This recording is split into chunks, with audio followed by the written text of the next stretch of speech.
ഭീകരനായ IS ഭീകരനായ Abdul Rahman, Arun Chaudhary, അബൂജാട്ട് എന്ന് പറയുന്ന ആൾ പുതുതായിട്ട് വന്നു ചേർന്നു. പിന്നെ സുഹൈബ് എന്ന് പറയുന്ന മറ്റൊരാളുണ്ടായിരുന്നു. 2 മുസ്ലിങ്ങളും ഒരു അബൂജാട്ടും, കാശ്മീർ സ്വദേശിയാണ്. അങ്ങനെ വന്ന് പോലീസിൻ്റെ ഭാഷയാണ്, ജയിലധികൃതർ പറയുന്ന ഒരു തിയറിയാണ്. അതായത് ഇവിടെ വന്നു കഴിഞ്ഞു ഇവർ തമ്മിൽ എന്തോ തർക്കമുണ്ടായി. കാരണം ഇവർ രണ്ടുപേരും മുസ്ലിങ്ങളാണ്. അബൂജാട്ട് വന്നപ്പോൾ ഇവർ തമ്മിൽ ഒരു കശപിശയുണ്ടായി, സംഘർഷം ഉണ്ടായതിനെ തുടർന്ന് സുഹൈബിനോട് പറഞ്ഞു നിന്നെ ശരിയാക്കി കളയുമെന്ന് അബൂജാട്ട് പറഞ്ഞു എന്ന് പറയുന്നു.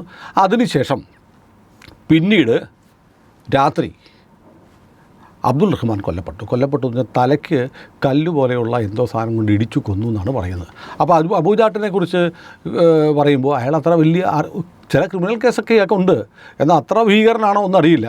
എന്തിനാണ് അയാളെ കാശ്മീരിലുള്ള ഇയാളെ ഈ നീംക ജയിലിലേക്ക്, വേറെ സംസ്ഥാനമാണ്, ഹരിയാനയിലെ ജയിലിലേക്ക് കൊണ്ടുവന്നറിയില്ല. അതുപോലെ കാശ്മീരിൽ ജയിലിൽ കിടന്ന അബ്ദുൾ റഹ്മാനെ എന്തിനാണ് ഹരിയാനയിലെ ജയിലിലേക്ക് കൊണ്ടുവന്നും അറിയില്ല. എന്തായാലും അങ്ങനെയൊക്കെ എത്തപ്പെട്ടപ്പോൾ നടക്കേണ്ട കാര്യം നടന്നു. അപ്പോൾ ഇത് നമ്മൾ ആലോചിക്കുമ്പോൾ വളരെ പെട്ടെന്ന് എനിക്ക് ഓർമ്മ വരുന്നത് നമ്മുടെ ഈ ഫരീദാബാദിൽ തന്നെ, ഹരിയാനയിലെ ഫരീദാബാദിൽ തന്നെ മുമ്പൊരു സംഭവം ഉണ്ടായിരുന്നു.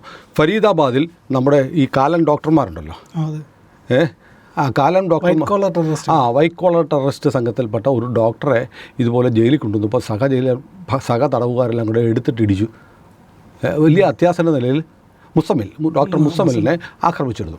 അപ്പോൾ രാജ്യത്തിനകത്തും ഭീകരപ്രവർത്തനം നടത്തുന്ന ആളുകളെ നേരിടാൻ ജയിലിനകത്തും ആളുകളുണ്ട്, കുറ്റവാളികളായിരിക്കും. അവിടെയും ഒരു ദുരൂഹതയുണ്ടായിരുന്നു. മുസമ്മിൽ കിടക്കുന്ന ഭീകരനായ വലിയ രാജ്യം മുഴുവൻ സ്ഫോടനം നടത്താൻ തീരുമാനിച്ച ആൾ കിടക്കുന്ന സെല്ലിലേക്ക് ഒരു 3 പേർ പെട്ടെന്ന് പോക്കറ്റടി കേസിലെ പ്രതികൾ വരുന്നു. ഈ കുറ്റകൃത്യങ്ങളുടെ ഗ്രാവിറ്റി നോക്കി, ഒരുത്തൻ രാജ്യത്ത് മുഴുവൻ ബോംബ് സ്ഫോടനം നടത്തി, ഡൽഹിയിൽ ബോംബ് സ്ഫോടനം നടത്തി ആളുകളെ കൊന്ന, ഇന്ത്യയുടെ പല സംസ്ഥാനങ്ങളിൽ 32ഓളം സംസ്ഥാനങ്ങളിൽ സ്ഫോടനം നടത്താൻ തീരുമാനിച്ച കേസിലെ പ്രതി ഭീകരനാണ്.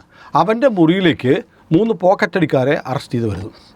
അന്ന് രാത്രി പോക്കറ്റടിക്കാർ ഇവനെ എടുത്ത് ഇടിച്ച് ഇഞ്ചപ്പരുവാക്കുന്നു. അത് കഴിഞ്ഞ് പിറ്റേ ദിവസം പോക്കറ്റടിക്കാർക്ക് ജാമ്യം കിട്ടുന്നു. പോക്കറ്റടിക്കാർ ലാ പാടി വീട്ടിൽ പോകുന്നു. അപ്പോൾ നമ്മുടെ നിയമത്തിന് ചില ആളുകളെ ചിലതൊക്കെ ചെയ്യാൻ പരിമിതിയുണ്ട്. ഇപ്പോൾ ഞാൻ അങ്ങനെ ചെയ്തു എന്നല്ല പറയുന്നത് കേട്ടോ.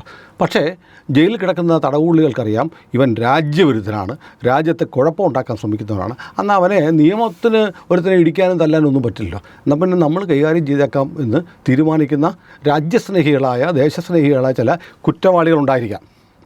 അതിൻ്റെ ഒരു ഭാഗമായിരിക്കാം ഈ അബൂജാട്ട് വളരെ പെട്ടെന്ന് IS ഭീകരനായ ഒരാൾ കിടക്കുന്ന സെല്ലിലേക്ക് അബൂജാട്ടിനെ അടയ്ക്കുന്നു. അബൂജാട്ട് പിന്നെ തട്ടിക്കളയുന്നു.